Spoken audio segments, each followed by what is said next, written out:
So over the next few projects, I've got some spray painting to do. And the problem is, in my shop, I've got nowhere to let the stuff dry. So in this build, we're going to build a collapsible drying rack that can fit into the space of a 2x4. So this drying rack is a really simple rack that basically just folds in on itself. And all you need is one sheet of plywood, 4 lag bolts, 6 dowels, and a load of 1¼ inch screws.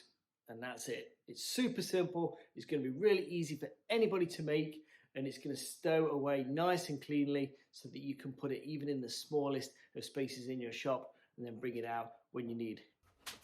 So if you haven't already, one of the best investments you can make is getting one of these Craig panel lifters. I'm in my 40s now, and lifting a 3/4 inch sheet of plywood is getting tougher and tougher, and this thing has made my life so much easier. So definitely recommend going and grabbing yourself one of these. In my new house, we've got these stupid arc fault breakers, and my dust collector just keeps tripping this thing, and it annoys me because I've got to walk all the way around, reset the breaker, restart it back up, reset my lights because they're on a smart switch. It just drives me nuts. So that's one thing I'm going to be changing when I do the electrical of the garage once I get my cabinets done.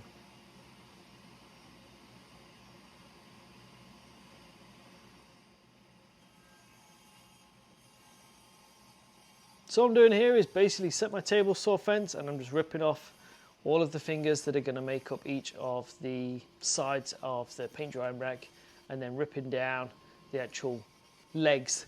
I'm basically going to laminate 2 of these together to give them some strength.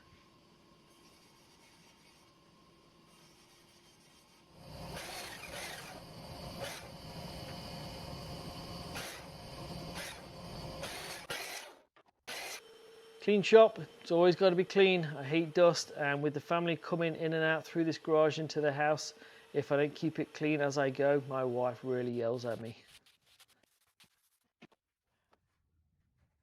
Yeah, I found after working on the floor like this, I could really feel it on my knees. I tell you, once you hit 40, I swear your body just starts giving up and everything seems to hurt. So I can't wait for the workbench to be built so I can get off my knees and get jobs like this off the floor.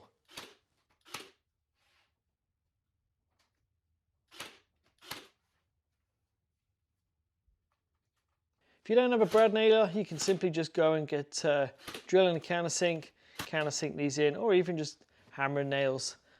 Brad nailer's super handy, and makes jobs like this fast and easy.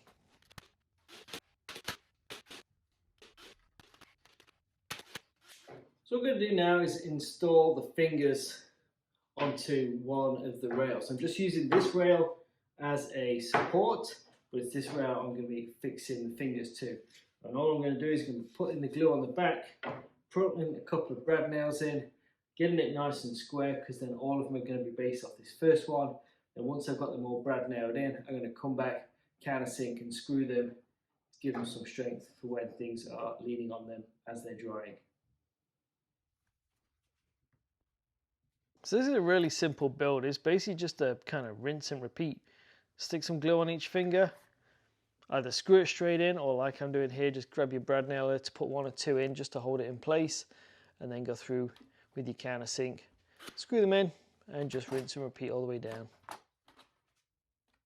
To get each of the fingers equally spaced, the support block that you're going to come back to in a bit, I'm going to use this as a spacer, put it in between, put the next finger down, and away we go.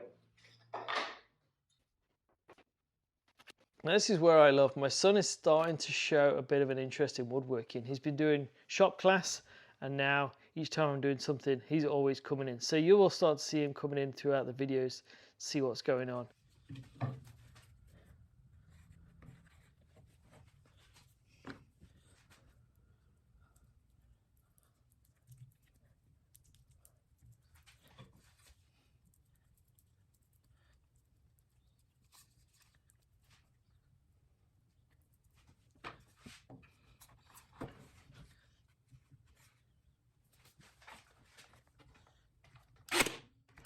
So here he wanted to help, so we're just going to get him set up, and he's going to get hold of the countersink and start smashing in some screws. I feel it's really important to kind of nurture any expression of interest. The more I can get them involved in many different things, the better. So he was loving this, putting the screws in. I was good down with the countersink. He was just following me down. And yeah, he did a great job. So here we're just putting in the holes for where the lag bolts are going to go into. These are basically going to be the hinges.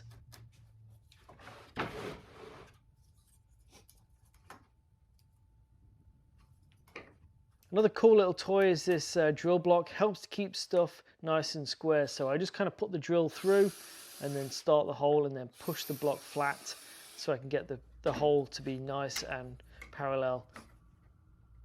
To be able to get the drying rack to fold up flush on itself, I offset the hole locations on each of these bottom and top stringers. So I was just using the iPad there with the designs on to basically mark out the locations, and then jumping over to the drill press to drill through and then counter bore with a Forstner bit just so that the bolt heads will sit flush. Plans for this are free. You can go get them in the link in the description below. It's a super helpful drying rack, and yeah, it's one that once you've made it, it'll stow away to nothing. You just bring it out every time. The job that I used this on after making this video that I actually made this for, it was an absolute godsend. It worked really, really well.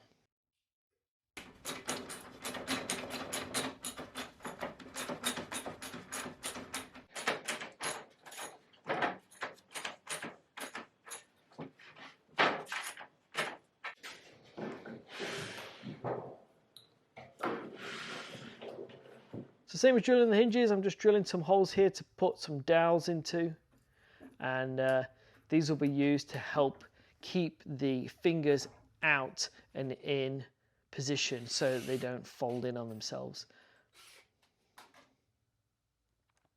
But tip here, if you're going to be drilling into the end of the plies, clamp the plies and take your time, because I just went and blew the plies apart here, so a bit of glue is going to be coming up. Lessons learned, I suppose, but yeah, live and learn. Soon glued up fine though, clamp on it overnight and you couldn't even tell. So yeah, next time I just take my time when I'm drilling through the plies of the plywood. Same again here, I'm just marking out for the dowels for the braces that are going to go across so that it stays in the open position. Using the drill block makes it super simple to be able to do this.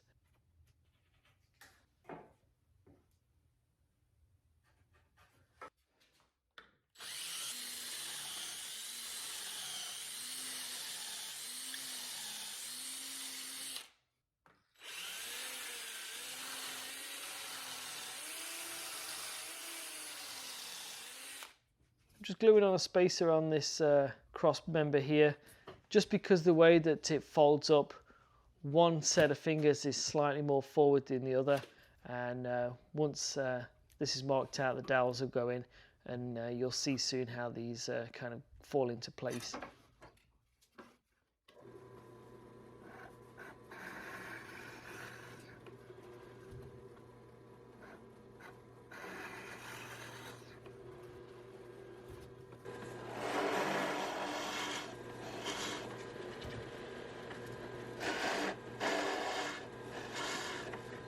On these ones I want the dowels to stay in, so I've just put a little bit of glue in the holes in the frame. They're just clearance holes so that these will actually lock in, so that as I take them out the dowels will stay into the cross braces and not get stuck in the frame.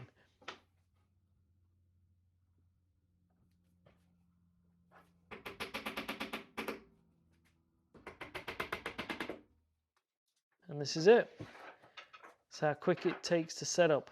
Pull it out, open up the fingers, put the braces in, and then you're good to go.